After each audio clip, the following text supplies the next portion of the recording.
Why did Elisha sick the bears on the 42 bratty children? In today's video, we are diving deep into this story, including Samson, who is also another Nazirite, and his hair.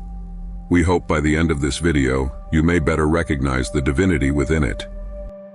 The story of Elisha and the bears is a controversial Bible story often cited by critics as a reason to dismiss the Bible's sanctity. They argue that it portrays Elisha, a man of God, negatively for causing bears to attack 42 children who insulted him.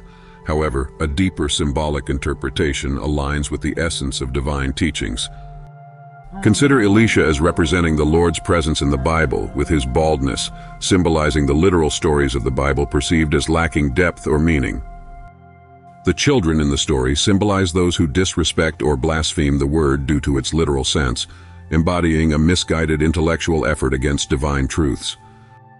Bears signify the power and protection derived from the literal stories of the Bible, which, while potentially harsh in an external sense, serve a protective function in their deeper spiritual meaning. The number 42 is symbolic of blasphemy and represents a direct challenge to faith and belief. Put that together and we can see that this is not a story about Elisha sicking bears on some bratty kids.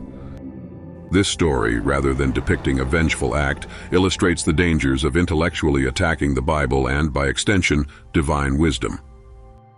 It warns of the spiritual harm in dismissing the sacred texts without seeking their deeper meanings. The Bible holds tremendous power, even in its most literal form, which can be understood and felt if approached with openness and reverence. Further seeking the symbolism in the Bible, such as the Nazirites representing the power of the word in its outer form, and hair symbolizing divine truths at the most accessible level. The story of Samson, another Nazirite, meaning a man or woman who took a vow, underscores the importance of the literal meaning of the word, likening it to a foundation or skin that holds deeper truths. Samson in Hebrew means sun, sun-like, and splendid sun. The spiritual meaning details how the bear symbolizes misunderstandings of the word and its literal sense's power. In Hebrew, they represent strength, ferocity, power, and even God's judgment.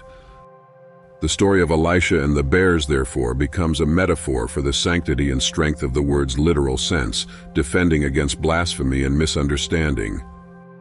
The historical and prophetic aspects of the Bible contain a spiritual sense beyond their literal narratives, offering a foundation for faith and understanding.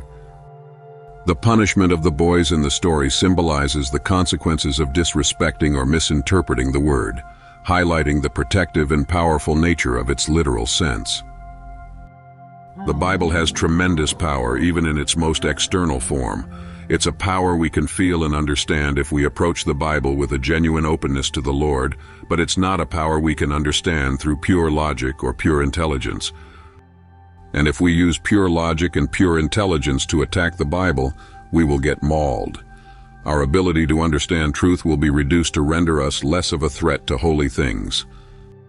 The story of Elisha and the bears reveals a complex allegory about the relationship between the divine word and human understanding. It underscores the importance of respecting the literal stories of the Bible as vessels of deeper spiritual truths, warning against the intellectual arrogance that dismisses or attacks these sacred texts. The Nazirites represented the power of the word in its outermost form. In the book of Judges we read about Samson. He was a Nazirite from his mother's womb. In Hebrew it meant Nazar, a sacred person whose separation was most commonly distinguished by his uncut hair. In Hebrew, hair means the same as that for the Hebrew word for gate. Hair acts like a gate. As a gate acts as a connection between those inside and those outside, so too does hair act as a connection between two domains, the literal and the spiritual meanings of the Holy Word. From the Hebrew meaning, the word Nazirite is a general designation rather than a name. It denotes men and women who made a special vow to the Lord or whose parents did. The Nazirite could not, among other things, cut their hair. So Samson's hair was the source of his strength. So therefore, a Nazirite and a Naziriteship in fact mean hair also. Samson himself showed that his hair, his gait, was the source of his strength when he said, "No razor has come upon my head because I am a Nazirite from my mother's womb. If I am shaved, my strength will leave me and I will become weak and be like any other person." Judges 16:17. So the Bible uses hair symbolically throughout the scriptures to convey deeper spiritual meanings. We have and will continue making videos on many of them. Without knowing what a head means in the word, we cannot imagine why a Naziriteship, that means hair, would be instituted, or why Samson's hair would be the source of his strength. A head means the intelligence that angels and people have from the Lord through divine truth. Hair then means an intelligence because of divine truth on the lowest or outermost level. Since this was the meaning of hair, it was a rule for the Nazirites that they were not to shave the hair on their head, because it was the Naziriteship of God on their head. Numbers 6, 1:21. There was also a rule that the high priest and his sons were not to shave their heads, or they would die and wrath would come upon the entire house of Israel. Leviticus 10:6. Hair was so holy because of its meaning, which comes from its correspondence, that even the hair of the Son of humankind, that is the Lord in his role as the Word, is described. It was as shining white as wool, like snow. Revelation 1:14. The Ancient of Days is described as having similar hair. Daniel 7:9. I beheld till the thrones were cast down, and the Ancient of Days, the Lord, did sit, whose garment was white as snow, and the hair of his head like the pure wool. His throne was like the fiery flame, and his wheels as burning fire. Since hair means truth on the outermost levels and therefore means the literal meaning of the word, we become bald in the spiritual world if we despise the word. On the other hand, if we value the word highly and hold it as sacred, we will have good-looking hair in that world. So this correspondence in the Bible narrative is the reason why 42 youths were torn apart by 2 she-bears for calling Elisha bald. Elisha, again in Hebrew, means, "My God is my salvation." The she-bears stood for the power of truth on the outermost levels. In 2 Kings 2:23-24, and he went up from thence unto Bethel, and as he was going up by the way, there came forth little children out of the city, and mocked him, and said unto him, Go up, thou bald head, go up, thou bald head. Elisha's hair then represents the most outwards expression of the Lord in the Bible, or the actual literal stories themselves. This means that calling Elisha bald is saying that the Lord is not getting through into those actual literal stories, that the stories are empty, without real meaning.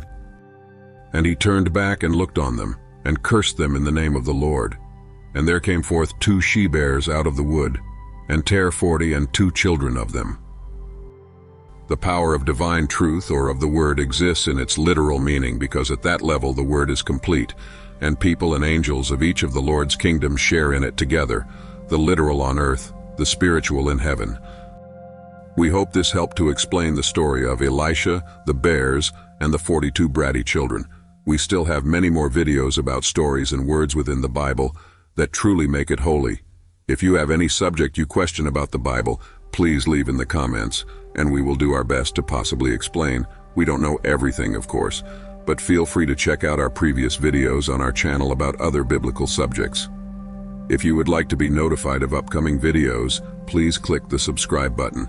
And if you enjoyed this video, please click the like button and even share. Thanks for watching. Until next time.